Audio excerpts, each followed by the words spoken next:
welcome to the Perth Gaming Crew Show, Episode 2. My name is Jon, and with me again today I have my good buddy Pat. How are you doing, Pat? Good, thanks, Jono. Nice to be back here. We've made it past number 1. It's time to smash I that can't number believe 2. it. I know, tell me about it. I feel like at some point, I think I'm gonna get used to it, but you know, we'll get there. We're episode like 36 or something. Let's see. Oh, yeah. I think we'll feel comfortable once we hit triple digits, you know? Maybe quadruple. But you know what? The people of Perth demand this podcast, so what can we do but give it to them? So that is what we are doing for the people of Perth. We can only be so kind. That's right. We're doing it for the people, Paddy. Exactly. Selfless. So yeah, welcome listeners to our second podcast. We like to describe it as semi-professional or borderline professional, whichever you observe it as. Given that we're in January, we are going to look at all the big game releases coming out this year across the consoles and PC. It's an exciting time of the year because we know a little bit about what's coming out. And then, as always, all the big companies will often announce something that's coming out and then will probably get delayed into the 2025, 2026. But I might just start, Pat, if you don't mind, with a bit of a list of what we've got to look forward to so far, eh? Absolutely. Let's do it. All right. So we've had Fire Emblem Engage for the Nintendo Switch just come out. That's a pretty big ticket one for them. Forspoken, cross-platform releases coming out. Hogwarts Legacy. Ooh. That is one I am looking very, very much forward to. Yeah, you and the hungry fans too, I betcha. Star Wars Jedi Survivor for those Star Wars fans out there. A remake of Resident Evil 4. Dead Island. Yeah? Did you know that was coming? Yeah, I did. That is on my list. That's absolutely that's a day one. That's a day one. Straight in. Resident Evil 4 remake. Speaking of day one, we have a solid date for... How do you read this? No, just kidding. The Legend of Zelda Tears of the Kingdom. Oh, that's it. The hungry fans, as you said. That is an absolute must. Did you play Breath of the Wild, right? We'll come back to that. Okay, yep. We'll discuss that. We'll discuss that another time. We'll discuss that another time. Yeah. So we've got the Suicide Squad Kill the Justice League, Street Fighter 6, Diablo 4, Final Fantasy. Another one, Diablo 4. Diablo 4, Jeez, man. That's finally coming. Oh my god, this is going to be a big year. We got Final Fantasy 16. We've got a game called Redfall on the Xbox. Mm-hmm. I'm not sure if you heard about that one, but there are very keen viewers looking out for that one. The other biggest one of the year will probably be Starfield. So, that's a big one. It's a big year. It's a big year. And then there's still Marvel Spider-Man 2, Final Fantasy 7 Rebirth, the Avatar game, Alan Wake 2, Wolong Fallen Dynasty. Yeah. There is a lot coming out this year. Pikmin 4, I think, as well. So that's just a starter list. What do you think, Pat? How does that sound to you in terms of the year in general compared to other years? I mean, it sounds like money is going to be flying out of my wallet. That's what that sounds like. There's no time for the podcast. We can't afford to do this anymore. Money's going straight to the games. Exactly. It sounds like it's going to be a difficult year for me financially. That's what that sounds like. Yeah. On the upside, though, if you spend money on games, you can't spend it on any other vice. It's true. So, that's very true. At least that's what I'm going to tell my kids. So I'm going to be like, play video games, stay off the drugs. I'm not going to let my kids play games at all, man. I'll be like, video games are so bad for you. Don't do drugs and don't do games. You know, go party. What are you doing? Don't stay clean home. the house or something. That's what needs to be done, right? That's it. But no, that sounds fantastic. There's definitely a few games on there that I'm very, very looking forward to. Okay. But I believe we have a segment for that coming up, which we will talk more in depth about. So Yeah, absolutely. So, yeah, we're going to cover the big games for this year, some of those on the list, and just talk about the ones we're most excited for. We'll also look a bit into what might be announced or what we're hoping comes out this year. So there's that too. But yeah, so Pat and I own a number of consoles. We love all the games. We buy games every year. We probably buy too many games. Hey, Pat, would that be a fair call? absolutely. I'd like to think that's a fair call. Yeah. Yeah, it's a pretty fair call. So in terms of that list and what's coming up for 2023, what has you the most excited? If there's only one game that you could buy that is absolutely coming out this year, or we're 99% sure it's coming out, and there's none of these delays into next year. If there's one game that you could get this year and play nothing else, you got to choose, my friend. What would it be? Just one. That is actually so incredibly difficult, and I hate that you've put this question to me. I think it's I'm gonna have to go with an indie one. I don't know. It's got a bit of traction, but I don't know if it's got as much traction as the other ones that we've just spoken about. Interesting. But it's this game that I think I've been waiting for it for like 2 or 3 years now, and it's supposed to come out. I think it was supposed to come out last year, and then it got delayed to. Yeah, it was supposed to come out last year, and then got delayed to like first quarter 2023. So I'm hoping that still happens. It's a game called Sea of Stars. Ooh, yes, Sea of Stars. Yeah. Tell us about Sea of Stars. Okay, so you guys you listen to the first podcast, you know my love for Chronotrigger. Basically, Sea of Stars is I believe it's a love letter to the old school Super Nintendo RPGs like Secret of Mana, Chronotrigger and all them. It's a love letter to it. It's been made in the style of. It's got pixel graphics, beautifully rendered, beautifully done. I believe the composer or one of the people that does it, either maybe the director, composer, one of them, same crew that worked with in Chronotrigger. I may be making that up, but I know it's an homage to Chronotrigger, and it's a beautiful looking game. It's coming out on the Switch. I believe there's also plans for it to come out on PC, PS4, PS5, basically the next gen consoles. Mm-hmm. But yeah, that's absolutely what I'm looking forward to. JRPG and turn-based combat, but one of those newer sort of versions of turn-based where it's not just waiting and doing this. It's a little bit more of a hybrid. Very much story driven, and it's co-op as well. So, really? So yeah, so it's there to help and get you playing with your friends, enjoy the story together. But that is one I am absolutely been looking forward to.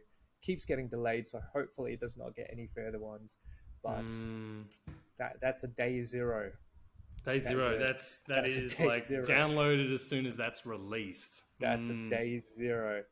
Nice. Exactly. If limited run games released a physical copy of it, or Sabotage Studios were like, yeah, we're going to release 500, would you purchase it and wait for the order, or would you be like, nah, I'm digital, I need this, I've been waiting too long already? Oh, hey, you know what? I am a man that has very little control over my wallet. Well, it didn't go well to start with this. To start with all the games you should buy at the start. Yeah. I have terrible impulse control. If one of those guys comes out and goes, "Yep, Sea of Stars limited edition, $250, pre-order, comes with a little book, comes with here," I'm gonna be like, "You know what, guys? Say less. Here you go. Take my money. I don't care." It's gonna happen too. They're gonna. It's the kind of game they would release a booklet for, isn't it? Like, I bet you there's been people demanding out there on the Reddit channels, like, "Are you gonna do a book?" I mean, we got one for Secret of Mana back in the 90s. please do it. Absolutely. Oh, No, well, that's yeah, man. That's an awesome choice. Like your one game, and it's an indie game, and it wasn't even on the list. I love it. I think so. Yeah. I can't help but chime in and say, look, I do love JRPGs. I like some of those old ones like Illusion of Gaia and so forth. Yeah, that's it. That's one of the ones that it's a throwback to. It's like all think of the Super Nintendo RPGs, like those types of style, like the top down or the 2.5D, whatever isometric view. Yeah. Just good story, good soundtrack. That's exactly what the homage is to. Oh, I love that stuff. And co-op, like I've not seen Yeah, that I know. before. I don't know how they're going to do that. Like, do you have any goss on like how the co-op's going to work, or is it just like it's a feature that we're not aware of yet? Well, so the story is about these. It's got two main characters. I think they're brother and sister, if I'm not mistaken. I think there may be more as well.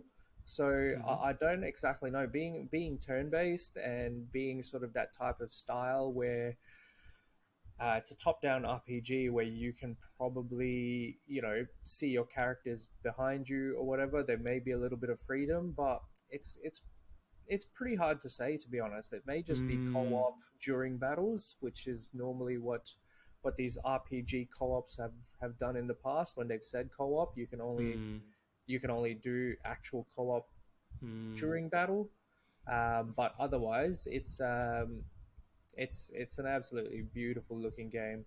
I mean, just checking their website out now, 2023 is what it says. It's got to come out. It's got to come out.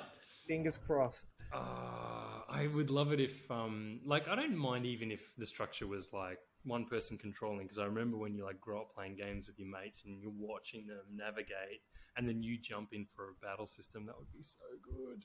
The Secret of Mana game did that, and the sequel did that, or something like that, where you could do. I mean, the fact that you brought up Illusion of Gaia. First of all, respect level went up for you, Jono. That's I can see it in my mind. I remember the SNES box art. It was like, I will never forget that game. Fantastic choice and fantastic game. I try. Fantastic call. But yeah, if you have a look at Sea of Stars now or after we do this, it's very reminiscent. Yeah, very reminiscent. Nice. Oh, I think that's what I'm going to do after we finish casting today. Just have a little look into it. I also know, like, the developer made The Messenger, which is one of my all-time favorites. Yeah, exactly. So when they announced this, I was like, ooh, this could be amazing. And then I was like, oh, but I want The Messenger too. But all right. They can do that after this. That's fine. That's fine. Exactly. That's awesome. Very cool. Oh, right. I believe it's your turn. How about you? Yeah, I mean, that's an exciting list. There's quite a bit to look forward to. Probably the one that I know is coming out, or we're pretty sure is coming out, that I'm most excited for is actually The Wolf Among Us 2. Have you heard about that series at all? Like the Telltale Which games? one, sorry? The Wolf Among Us 2. Oh, yes, I have. It's a Telltale game, isn't it? Yeah. No, I've definitely heard about that. I've briefly played the first one. Yeah. But I know there is much hype around it because the first one was pretty damn good from memory. Yeah. No, that's cool. That's your choice. That's your choice again. I mean, there's some unannounced. Okay. There's some unannounced ones that I am really hoping do get announced or come out. Look, that list is great. There's like Spider-Man will be fantastic. One I didn't mention was also Hellblade 2 on the Series X and Xbox One. Okay. Sure it's Series X exclusive, but that looks good. Street Fighter 6. I'm big into Mortal Kombat, but Street Fighter 6 looks really good. Like it looks more appealing to me as someone who's preferred other fighting series over that one. But The Wolf Among Us, I've just gotten back into the Telltale's games, played The Walking Dead Season 1, played the Batman ones, the first and second season. They're just, they're so good. They're so good. They are really good.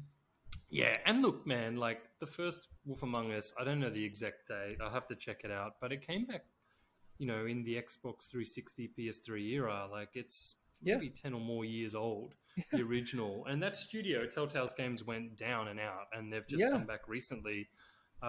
They came back with a Borderlands sequel, like Tales of the Borderlands sequel called New Tales of the Borderlands, which kind of flunked, and it wasn't my kind of thing. But The Wolf Among Us 2, when something comes out and you're like, oh my god, they're actually doing the sequel after 10, 20 years and you think it's gone? I love that. I love that kind of thing. Yeah. So that's It back. Dude, bring it back for sure. That's my Lonely Island game. Nice. That's my Lonely Island game for Wow. 2023. I have no doubt it's going to be great, and there's nothing else that's like it in terms of storytelling and Absolutely. that kind of ink graphics look. Ooh, bring it on. You know what? I like the fact that we chose games that are not AAA, not big ticket. Yeah. We didn't choose Diablo 4, or we didn't choose Spider-Man 2, or like any of these, like Tears of the Kingdom. I respect our choices, if I may say so myself. Hey, dude, I respect our choices, even if the hungry fans of Perth do not, and they all wanted to hear about Tears of the Kingdom. I'm sorry, but you got to go with what you like. That's exactly right. There's indie gold out there, and smaller developers that make fantastic experiences.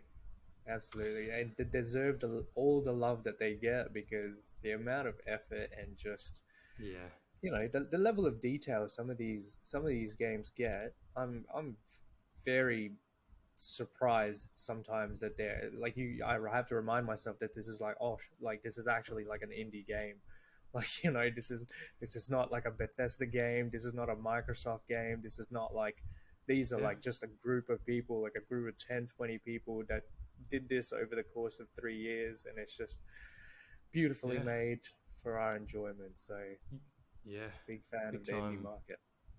Big time, man. Dude, we're gonna support the indie market on this channel. That's the plan. That's cool. Absolutely. So, keeping that in mind and all that said, so that's your number one, Sea of Stars, Wolf Among Us 2 for me. I mean, bit of a get out of jail free card here. You're not going to buy one game. Sea of Stars is not, 300 hours, all that kind of thing. You get one more, man. You get one more. One more. Just one. And it's not like as if you could only play 2 games this year, but in terms of like excitement and what you've been looking forward to. Well, I'm going to have to go to AAA now, and I'm going to have to say Diablo 4. I cannot go past that, simply because Diablo, the first one, big part of my childhood. Diablo 2, the second one, massive part of my teens. Diablo 3, I can't, look, I'm going to be honest, Diablo 3, thoroughly enjoyed it. I loved it. Did not have the same impact as Diablo 1 and Diablo 2 for me, probably because I was already older. I was in uni or whatever. Played it with my friends just for that nostalgic kick. But otherwise, I thoroughly enjoyed the franchise. I love it. I know Blizzard's been copping a bit of flack with everything that's happened with them, and just their stance and just things that have been said. But I may not agree with them, but I like the Diablo series. So this is a game I'm looking forward to. Again, a bunch of my friends, we're all the same. We're all looking forward to it. This is probably something that it's going to bring us together again, even though we haven't. Some of them I haven't spoken to in quite a while. So this might, it'd be good for. I'm confident it will happen. That they're going to be like, guys, what console are we getting the Diablo 4 on? And that's going to be the conversation. And it's even for a few days or whatever, it's probably not going to be like before, where we're just going to sit for hours on end playing, because we've all got responsibilities now. Everyone's working now. No one's going to high school anymore. It's like, I gotta stop playing. Exactly. We've all got responsibility now. Some of us, like yourself, have kids. Can't do a 6-hour dungeon grind anymore. But it's going to be the what are you all doing Saturday night? Instead of going out for drinks, you guys want to just kick back, put a not stream, sorry, just we can meet in Discord, put our Yeah. webcams on, get on the voice call, jump on Diablo 4, let's get on it. Yeah. Yeah. Nice. Diablo 4 is. It looks good. Hey, have you looked at any of Yeah, the oh, footage? it looks good. It You just looks been watching the fantastic. developer footage. Yeah. Oh, it looks so good. I'm actually so excited for it, and Yeah. this is dipping into another segment a little bit, but Yeah. Yeah. I've gone for the full immersion, and Yeah. I'm actually playing Diablo 2 from the beginning. So I created a new Nice. character. I got a full I don't know about a backstory, but I went barbarian. Yeah. Only because I know barbarian is also in the number 3, which I think is the older version of the number 2. So it's technically supposed to be the same barbarian character Oh, yeah. because Yeah. he's I just see. gotten older. So I went Mm, full immersion and I said, "Yep, cool, barbarian from Diablo 2. I'm gonna go for it. I'm gonna finish it and go Diablo 3 barbarian again, just yeah. in time for Diablo 4." Nice, nice. Like I love it how when games come out, and I've heard this so many times from other people too, as like you prepare yourself and you get into it, you're like, oh my god, I can't wait to play that song. So like everyone's playing Breath of the Wild now just because Tears Yeah. of the Oh Kingdom's yeah. coming out. Yeah, Diablo 4. Oh my god, it looks so good. What class are you gonna go? Like, are you going the Oh, barbar? Is there a barbarian I in think Diablo 4? I think there is a barbarian. I think there is a Oh, barbarian. oh, there I better had a be. look at I Fact had a check. look at this the Fact other check. week. Yeah, yeah, oh, absolutely. I'm doing it now. I had to double check. Fact check. I looked at it the other week, and yeah, there's definitely a barbarian. Okay. So barbarian, druid, necromancer, rogue, and sorcerer. So rogue has come back, I believe. No demon hunter. Doesn't look like there's a monk yet from Diablo 3. Druid? No Is there a druid? paladins. There's a druid. So Mm, yeah, so barbarian, druid, necromancer, rogue, and sorcerer. Those are the ones that are currently released. okay. Yeah, I don't know. I don't know. yeah, very very interesting, isn't it? Yeah, yeah. Very interesting. And they'll add But yeah, characters to the expansion pack oh, as well absolutely. It's too. going to be Like, DLC characters. The paladin, an absolute staple. I have no doubt it's going to get added, or like yeah, some sort of sword and board class, sword and shield class, because yeah. there's always a sword and shield class. Yeah, true. That's true. Oh man, I can see the excitement on your face. Like I Oh feel my like goodness once it me! comes out, that's going to be the podcast we're doing. We might even do like a double episode special. Who knows? It's not going to be possible, Johnny, because I'm going hermit mode when that comes out. It's going to be like a It'll be bubble all- is just going to be like whoop, and I'm just going to be take leave for 7 days. I'm going to play the game for 7 days straight. And I'm going to come out of the bubble being like, right, I'm ready. Nice, nice. So, I mean, to the listeners out there, that is also a recruitment call. So just check out the calendar dates for Diablo 4. That's when we're going to need like That's a it. new person for the show. Pat's gone, he's out. Fair enough. I get that. He's playing Diablo. I'll probably will never get him back. So this is your chance to join the people as one of the people. Love That's it. so cool, man. Love it. Love it. Nice, Awesome. nice. How about you? Second one for you. Grant yourself that permission to pick a second one, just like you did me. I know. It was a bit cruel, wasn't it? It was a bit cruel. A bit cruel.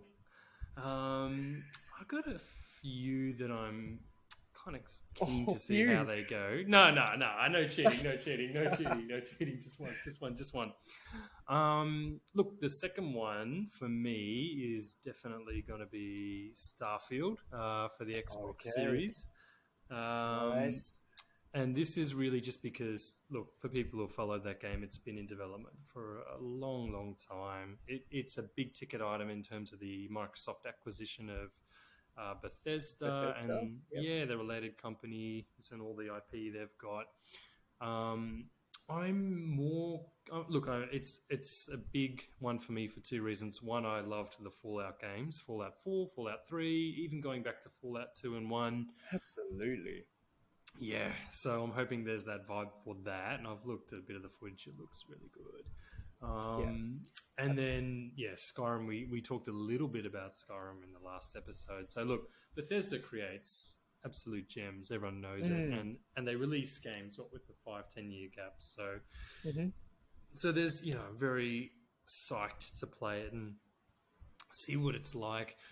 The other reason I'm really keen on it is I want to see how it changes the industry. So, like we're Mm. seeing the Switch dominate, we're seeing PlayStation dominate, we're seeing the Xbox lag behind in third place again this generation. And so they should with the lack of games. But Mm. they're riding big time on this game. And I'm just wondering if it's going to move the narrative over to like people are following Xbox and Oh, PlayStation has got to catch up and the Nintendo's got to catch up because they're not delivering bangers like this exclusive. Yeah, I think there's so many cross-platform games that come out that people can pick up a console and enjoy it, and even the third-party stuff on Xbox is fine. But mm. I wonder here in Australia if people are going to go into EB Games, JB Hi-Fi, Big W, and they're going to see the Starfield bundle, and that's going to move, the younger players, the older Mm. gamers like us. I'm curious to see how that impacts the industry, and I'm hoping it is that 11 out of 10 experience. Yeah, yeah, Oh, I believe they've this game has been dubbed Skyrim, but set in space. yeah. You And can't go being that wrong. You can't no, go you wrong can't. with that. No, You you can't. can't. Being that it's also developed by Bethesda, they have a fantastic track record Mm, for these types of games. So, mm. the names you mentioned, basically, Fallout, all this, like just great series. So, Yeah. it's very very exciting, and it might be the it might be the kickstart for well no, there's a few kickstarts for Xbox, but Mm. it might be the Gears of War for this generation. I Well, don't know if that's you know it. much about Gears of War, but that is the one game that has I feel like that if there was something that was going to make me buy an Xbox, it, Mm. over Halo, over Yeah. these other games, it'd be Gears of War for me. That's a game that I can say I am a little bit disappointed has not been made Mm. cross-platform, because I would love to experience and I would love to play all. Mm. I don't know how many Gears of War there's now, like 5 or 6, but I'd love for that to be cross-platform. So this Starfield, if this game turns out to be anywhere near as good of a hype as it's gotten, or the Mm. traction that it's gotten, and just the description for what they've like promised for it, Yeah. just like you said, it will make me go, okay, you know what, time to fire up the old. But yeah, it's coming up on Windows. That's the thing. So Yeah. it may not make me buy an Xbox, but it Yeah. it will make me buy it on Windows. So Oh, like, totally. That's fine. That's totally fine. And I'm not sure, but I think it might even be coming a Game Pass for like PC or Xbox wow. subscribers. I Okay. have to look into that. Yeah. I know they're bringing out a lot of their big games on Game Pass, but I'm curious to see if you go into the shops. Like I know a lot of people are buying digitally these days, and the stuff that you see is like Mm, God of War and all that. I mean, Halo just didn't have the impact that Microsoft was expecting. We're mm, 2 years into the generation for PS5 and Xbox, so mm, I'm just curious. I feel like this is the one chance Microsoft has to change the game this generation, and I'd almost like to see it happen because I think the competition is really healthy for keeping the other companies on their toes, and we want to see every company succeed yeah. anyway.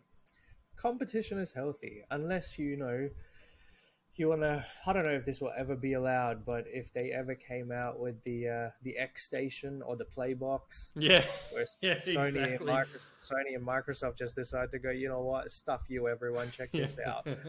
Combined efforts, monopoly on the market. I know. Oh, there you go. I There you know, go. man. With all the acquisitions, you're like, oh, don't buy this, don't buy that. I don't mind some Yeah, of that, but we need a bit of competition to like stimulate the yeah, market and keep it interesting. yeah. That's cool. That's really cool. All right. So, Pat, maybe that just brings us on to our next topic and final topic for today. Um, oh, well, before we go on to that, I did want to slip one more thing, actually, like one more thing in, actually, and that is what would you be looking forward to that hasn't come out or hasn't been announced, or what would you love to come out this year? I might start this one off. Yeah. For Okay. me, for me, that is definitely either a Metroid Prime remake or Metroid Prime 4 on the Switch. Okay. There has been radio silence on those games for years. The Switch is 6 years in. I love Mm, Metroid Dread. I played Metroid Prime on the GameCube. This is a game that, like, Nintendo fans like me are just like, is it this year? Is it this year? Is it this year? mm, Um, Even if they announce it and they release a demo, I don't know. If that came out, that would make it probably to my number one or number two. It would compete with Starfield because I think Metro Prime 4 could be super special. But Day yeah, zero. that's just a little. Ooh, if that came out, that would make 2023 a bit Yeah. special. Yeah. Yeah. That's fair. That's Yeah. absolutely fair. So I guess for me, a quick two. That a dream of mine has always been, like you said, Switch has been 6 years in.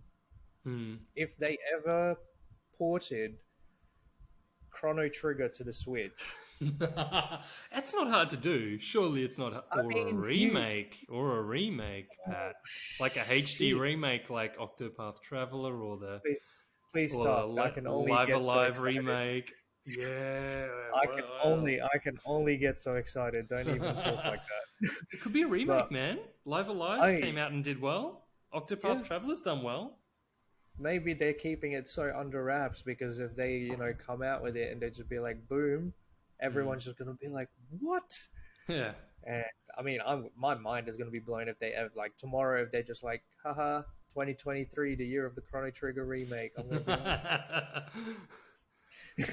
And then they'll be I like, we're going to push Tears of the Kingdom back another year.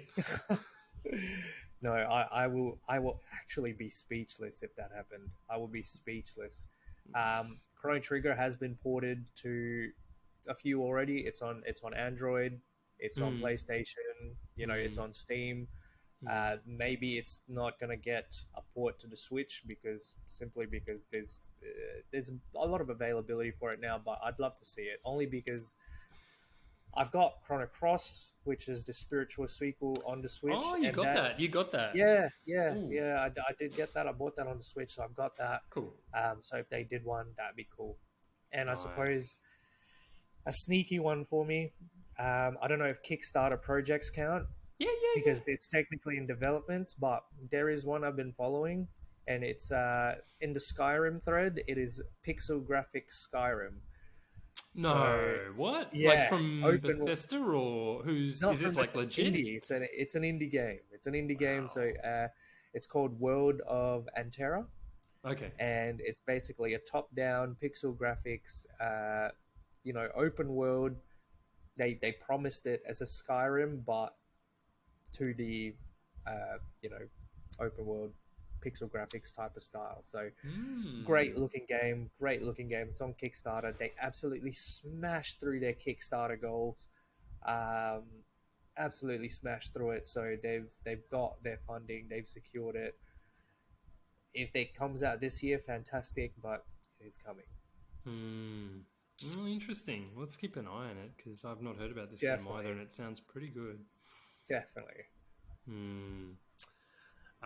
So that does bring us to like our final segment, which is what we've both been playing. So are you happy to kick off, Pat? What have you been up to with your Absolutely. gaming? I'm very happy to kick off what I've been playing because I feel like that is all I've been doing this week.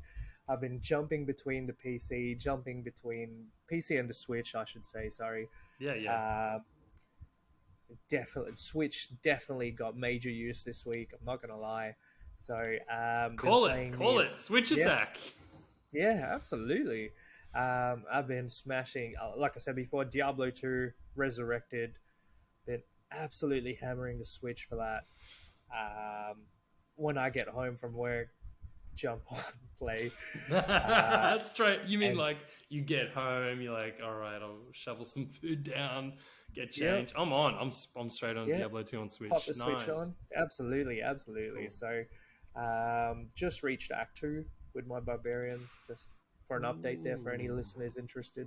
Ooh, hey, hang on. I will add there to you, Pat, that about 3-4 months ago, I was playing Diablo 2, and I'm about at Act 2 too. So I shit you not, Oh, man. Like, maybe we yeah, should hook up I think and we got to jump sort on. this out. What are I we think doing this so. for, man? Hang on, let's I don't know. Let's go. My Switch's over there. I'm gonna close the grab it. podcast. Seriously, bro, we gotta. I will join you on your Diablo 2 I quest. would Like, love that so I'm in much. Act 2, dude. So we need to hook this shit up. I would love that so much. And then when I get sort of pretty burnt out from that, I jump on Stardew on the Switch and tend to my farm. So Nice, that's nice. I have played other games, but pretty much on the PC, Yeah. Project Zomboid. But definitely Switch has been getting heavy use this week with Diablo 2 Resurrected and Stardew. A little bit of Pokemon Unite in there to feed my competitiveness. Ah, interesting. But otherwise, those are the three that have been filling up my time this week. Yeah, that's good. I mean, like, I'm a bit like that too, where you juggle between a couple of games. Like, you've got your downtime game, and then you've got like your goal-oriented Yeah. game, and that's cool, man. I've been playing. So I find that when it's the start of the year, I don't play massive games as much. I try to catch up with the backlog or a couple of smaller games. So I've been playing Curse of the Moon 2. Really Nice. liking it. Yeah, from Inti Create. So yeah, they, I can't remember if I talked about this in the first week or not, but No, but you can please go ahead. it's really cool. It's just like, so the Castlevania games are beloved by a lot of people. As a kid, I didn't love them because I found them a bit stilted and sluggish and Oh, super difficult. Like, you oh, that's jump. it. Dude, you played them as a kid? Castlevania? I absolutely did. I never got far because I No. was too bad. I always died. I always fell. It was a horrific Bro. experience. Sometimes it's scary as well. Like, my God. Bro, I got news for you. You weren't bad. The games were bad. The games still are bad. Oh, that's Oh. controversial. Oh, Lis- that's Listeners spicy don't take. hate. Listeners don't hate. Castlevania is so frigging hard. Why would you jump and then you get hit by something and you get knocked back off the ledge and die and you got to restart the game? That is hardcore, even for us who grew up with those games. This is why people love Mario and not Castlevania. Oh, my spicy take. Settle Yeah. down, Jono. Oh, I've got some Castlevania rage. But look, this is why I love Curse of the Moon too. And I bought the second one before the first one because of the value in there, like the replay value. It does have a little bit of that, but it's got the modern touch to it. So it's not as punishing. There's a casual gamer mode. Hey, don't hate me, casual gamer. Not really, but for this game, for sure. You know what? You're doing extremely well as a parent, Jono. So I try. I even try to parent sometimes in between my gaming. Oh, okay. That's next level. No one can hate on that. That's incredible. That's right. Don't hate me, Castlevania lovers. But Curse of the Moon 2 looks, yeah, it looks like a better Castlevania game. Look, it comes from that. It's from the company inspired by the director who did all that stuff. Yeah, it plays really well. The characters are fun. It plays really well in handheld on Switch, and it's on pretty much all the platforms. I'm playing it on Switch. Just knock out 20 minutes, get through a level, fight like a zombie dragon, or like a floating demon thing. Yeah, it's really cool. Just pick up and play. Nice game to get through some progress. Looks great. Yeah, so I've been playing that. The other game I've been playing is a game called Turok 2. Have you ever heard of that? Turok? Tell me you've heard about this. Turok. Turok. Yes. What? Do you know about this game? Of course I know about that game. That's an old school game. Wasn't that like on the Nintendo 64? It was. And there's a HD remake. Wow. I'm kid you not. This was my favorite game on the 64. It was better than Oh, Mario right. Kart, better than Mario 64, better than So Ocarina much of Who spicy- Cares, all that Oh, stuff. wow. Yeah, No, you sorry. cannot say that, Sorry, John. You're going to make listeners. everyone hate us. You cannot say anything is Oh. better than Ocarina of Time. I feel like I've just like belittled the Castlevania fans and the Zelda fans and the You just Mario offended- fans, so we've lost 99% of our install base. Sorry, guys. Sorry. Too No, bad. that's it. Stand fast. All I can say is join me on Turok 2 because Turok 2 is wonderful. It looks old. You know when you play like old games that are HD remastered, you're like, oh, looked better when I was a teenager. Ooh. Look, it still does that, but what's going for it is it has a really good combat system. Like the AI of the dinosaurs. If you were into like dinosaurs as a kid, like Dino Riders, Jurassic Park, then you should play this game. FPS. It's got Look, it's got really good AI, cool music. It's quite gory for a game back then, and that was released on the Nintendo platforms. I think one of the standout features is the guns. So there's a gun called the Cerebral Bore, which lets you target a dinosaur's head, shoot a thing out that buries into its brain, and then decapitates it. And this is all on a Nintendo platform. And why it's better than Mario and Zelda. And Whoa, I don't know if I can let you keep slicing Ocarina of Time. Oh no, we're running out of time. What happened? But yeah, Turok 2, like this is one of my holiday games. It's nice to, I guess one thing I love about gaming these days is that people bring back these old games in modern formats with modern features, so you can save regularly and not fall down a ditch or play Turok and lose your lives and start again with your like. Do you remember the N64 had like a memory card? Do you remember that? Yeah. And you're like weird middle hand like joystick. Yeah. Anyway, so it's good. It's great to relive those memories and then play it and go, oh, I remember this from 20 years ago or 10 years ago. Nostalgia kick. Oh man, for sure. And it still plays well. It's not going to compete with Doom. It's not going to compete with Halo, whatever. But I really like it. Yeah, but that's what I've been playing, so not sure what I'll get into next week. Amazing. Yeah. Cool. Well, Pat, I think that's everything we're covering today. Did you have anything to add? We've done well. No, I believe that's it. We've done very well. I feel we've done our best. The people of Perth are pleased, aren't they? Yeah. I hope so. I hope so. Except the Zelda lovers, the Mario lovers, the Castlevania lovers, and the big AAA game lovers, because we did not pick a lot of AAA games for our favorite games. No. We've only managed to offend the entire gaming fandom, but you know what? We'll trudge on. We'll trudge on. Isn't that how a good podcast works? I don't know. We'll figure it out. Oh, absolutely. Offending everybody to the maximum is how you get views, because people will come in and they'll be like, "What the hell? Rage. I disagree with you." Rage quit. You are watching me. Rage quit now. If you're like a viewer, you can rage quit as a gamer viewer. But that's all we have time for today, everyone. Thanks for joining Pat and I on the Perth Gaming Crew show. We are coming back next week. Next week, we'll talk about what we're playing, but we are going to look a bit into arcade culture. We grew up playing the arcades. Many of you did too, and Time Zone is bickies these days, so we have to talk about it. What do you reckon, Pat? Does it sound juicy? Does it sound good? It sounds fantastic. Just to throw it out there, I've got a platinum card at Time Zone, so I've sunk an absolute amount of money on there. We're going to be broke, man, this year. Broke big time. Oh, well. Absolutely. I already am. But you know what? We'll get there.